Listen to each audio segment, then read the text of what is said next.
आणि म्हणून अशा या घटनेला आपण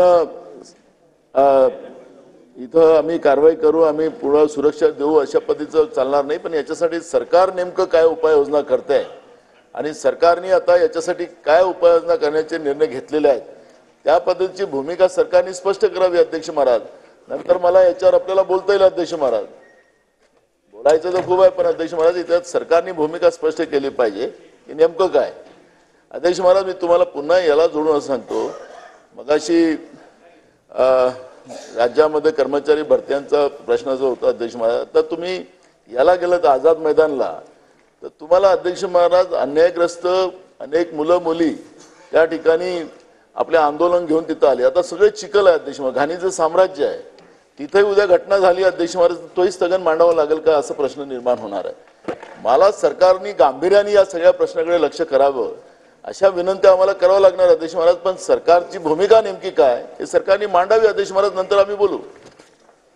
अध्यक्ष महाराज आदेश द्या आपण। अध्यक्ष महाराज, स्थगन प्रस्तावाच्या निकषात बसणारा नाही तरी विषयाचे गांभीर्य लक्षात घेता शासनाने निवेदन करावे असे निर्देश देऊन मी सूचनेस अनुमती नाकारित आहे।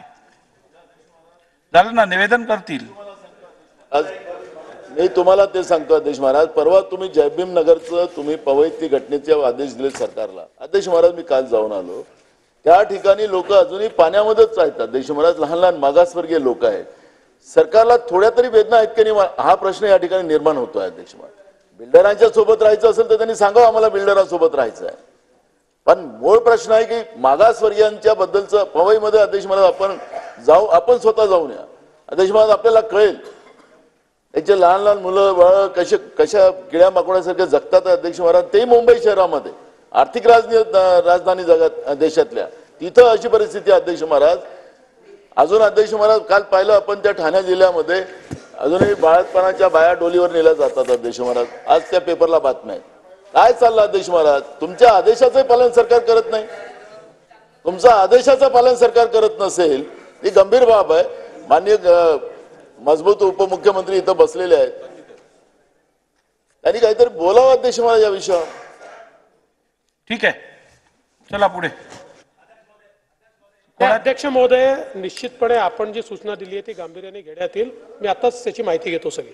ठीक, माहितीच घेऊन उर्वरित स्थगन प्रस्तावाच्या सूचना दालनात नाकारण्यात आलेल्या आहेत।